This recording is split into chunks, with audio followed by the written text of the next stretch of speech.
Have you ever wondered why blood pressure is so important? I mean, this is a vital that is checked during nearly every visit with a healthcare provider. And besides giving us some important information on the current status of the cardiovascular system, blood pressure, or at least high blood pressure, is known as a silent killer. Because over time, if left untreated, it can increase your risk of stroke, heart attack, kidney failure, and even aneurysms. So today, we're going to define what blood pressure is, the numbers you want to have, how to measure it, and things that you can do to keep it at healthy levels. So let's jump right into this anatomical and physiological awesomeness.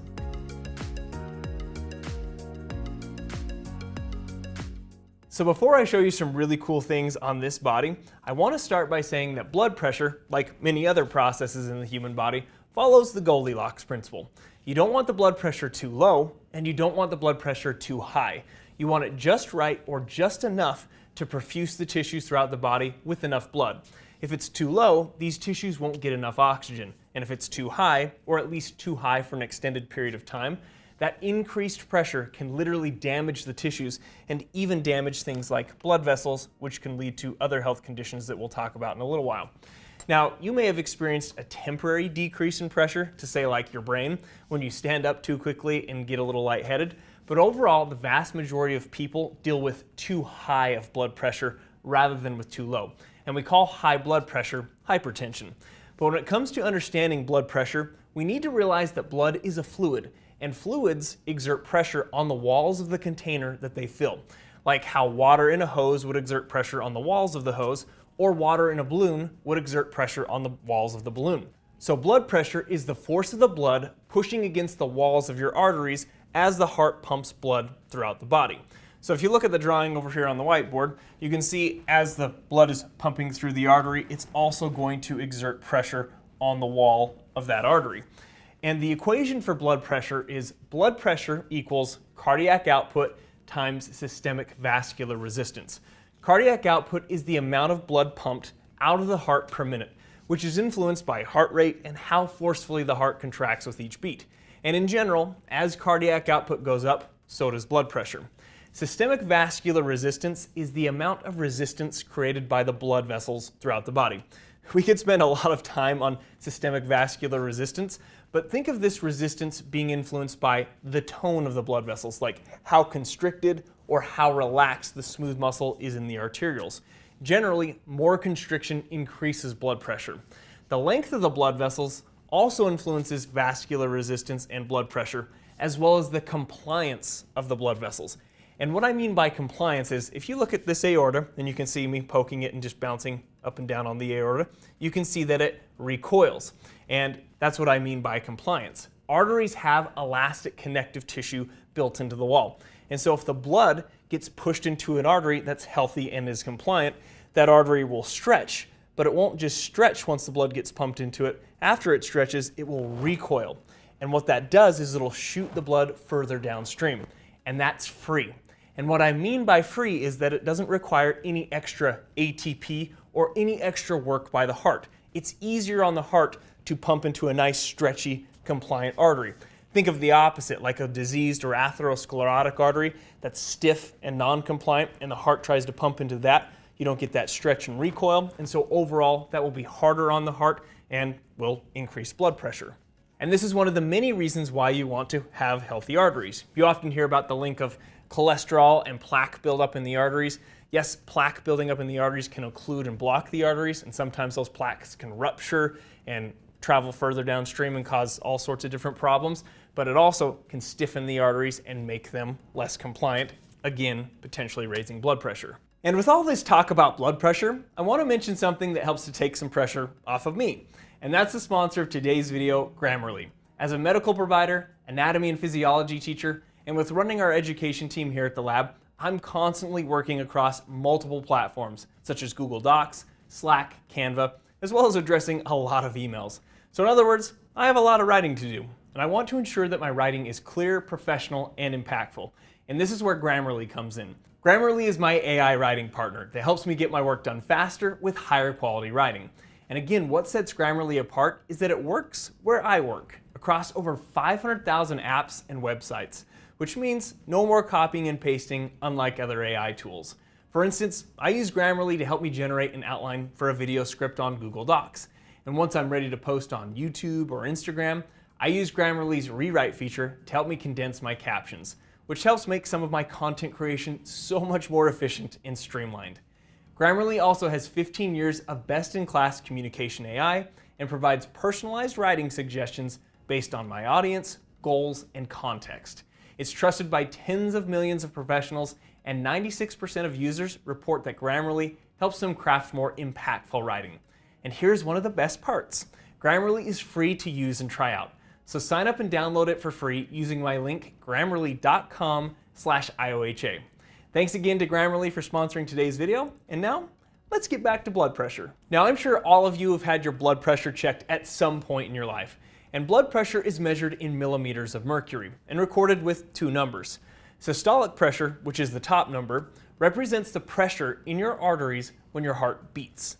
The second number, or the bottom number, is the diastolic pressure and represents the pressure in your arteries when your heart rests between beats.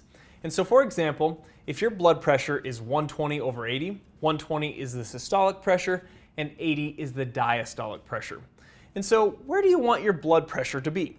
For normal blood pressure, you would want your systolic pressure to be less than 120 and your diastolic pressure to be less than 80. Elevated blood pressure is a systolic reading between 120 to 129 and a diastolic less than 80. Stage 1 hypertension is when systolic is between 130 and 139 or diastolic between 80 and 89. Stage 2 hypertension is when systolic is 140 and above or diastolic is 90 or higher. Now, it is very important that you measure the blood pressure properly because obviously we want the numbers to be as accurate as possible. And the proper way to measure blood pressure is to have the person relax, sitting in a chair, feet on the floor, and back supported for at least 5 minutes before taking the reading. You also want to avoid caffeine, exercise, and smoking for at least 30 minutes before taking the measurement, as well as to ensure that the bladder is empty, so you want to use the restroom prior to taking your blood pressure.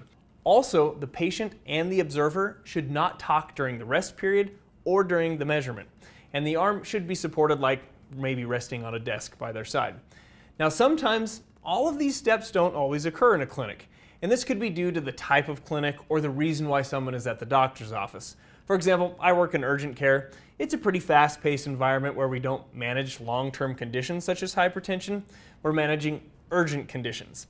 And often patients are sick or injured, and so this can temporarily elevate the blood pressure. And so in some of these cases, we may take those mild elevations with a grain of salt. But in a family practice or primary care setting, where one of the main goals is to assess blood pressure, those steps should be followed. And if you are doing blood pressure readings at home, you should also follow those steps.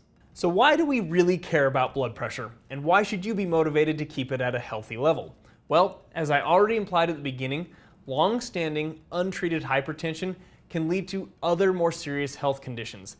And the reason why it is nicknamed the silent killer is because hypertension is mostly asymptomatic.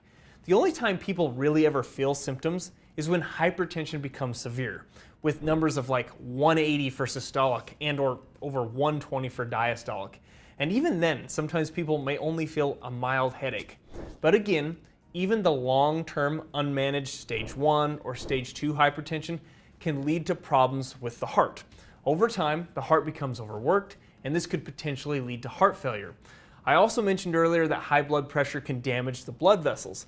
And the reason for this is, think of high blood pressure as creating a mechanical type of damage to the inside lining of the blood vessels. This makes it easier for plaque to build up in the arteries. And if this plaque builds up in a coronary artery that feeds the heart, this could eventually lead to a heart attack. Or if it was plaque building up in a carotid artery that feeds the brain, this could potentially lead to a stroke.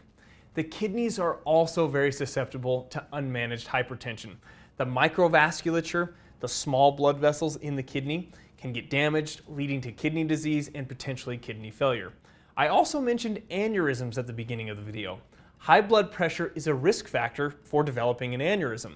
And an aneurysm is an abnormal bulge in an artery. And if this aneurysm is in an artery that is in the brain and this aneurysm bursts, this could cause a hemorrhagic stroke. So enough of the gloom and doom. What can you do to lower your blood pressure?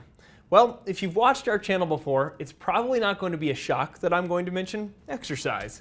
Exercise has many benefits for your heart and cardiovascular health, but it can also lower blood pressure. I mean, technically, your blood pressure goes up during exercise, but we're talking about the overall long-term effect that this has on your overall blood pressure, and consistent exercise can lower this. Aerobic exercise combined with resistance training can decrease systolic blood pressure by about 4 to 6 millimeters of mercury, and diastolic pressure by about 3 millimeters of mercury. Now, 4 to 6 points may not sound like a lot, but this improvement is independent of weight loss. So if you don't lose any weight at all, and you just add exercise, you can improve by 4 to 6 points systolic and 3 points with diastolic. But if you also were to lose weight, studies have shown that blood pressure can decrease from about 0.5 to 2 millimeters of mercury for every kilogram of body weight that is lost, and a kilogram is about 2.2 pounds for us non-metric people. Now, obviously, this depends on the person and how much weight they have to lose, but that's a pretty impressive improvement. Many people can also get improvements with reducing the amount of sodium in their diet, with a potential overall decrease of about 4.8 systolic and 2.5 diastolic. The DASH diet, which stands for the Dietary Approaches to Stop Hypertension, has also helped people to improve their numbers. This diet is high in vegetables, fruits, low-fat dairy products, whole grains, poultry, fish, and nuts, and is also low in sweets, sugar-sweetened beverages, and red meats. And because of the types of foods incorporated in this type of diet, people consequently ingest foods that are rich in potassium, magnesium, calcium, protein, and fiber, but low in saturated fat, total fat, and cholesterol. Limited alcohol intake also has been linked to better blood pressure numbers, as women who consume 2 or more alcoholic beverages per day and men who are consuming 3 or more drinks per day have a significantly increased incidence of hypertension compared with non-drinkers. So it is recommended that adult men with hypertension, if they are going to drink, consume less than 2 drinks per day, and for women with hypertension, that would be no more than 1 drink per day. Now, I do want to mention that the numbers I quoted for the amount that you can decrease your blood pressure with these lifestyle modifications came from UpToDate, which is a medical database that compiles a whole bunch of different research studies, and this is what many medical providers will reference when treating their patients. But keep in mind, these numbers can vary from person to person, but even though there can be variation, it is recommended that almost everyone who has elevated blood pressure, stage 1 or stage 2 hypertension, that they all participate in these lifestyle modifications. Because if you can't get the blood pressure under control with these lifestyle modifications, then we get to move on to medications. Now, personally, I'm one of those who tries to avoid medications if I can, but I do need to say that there are definitely situations where medications are appropriate. Sometimes, just based on uncontrollable factors like age and genetics, you can only get your blood pressure so low with lifestyle modifications. So again, there are situations where managing hypertension with medications is recommended, because the alternative for having long-standing unmanaged hypertension is not something that we want to deal with later in life. Thank you so much for watching today's video, everyone. We truly appreciate all the support you give this channel, and hopefully we give you guys some valuable information that you can use in your everyday life. And if you're interested in learning more about cardiovascular health, we have a video about how the heart changes with exercise. And if you want to check out Grammarly, we've got that link in the description below. And we'll see you in the next video.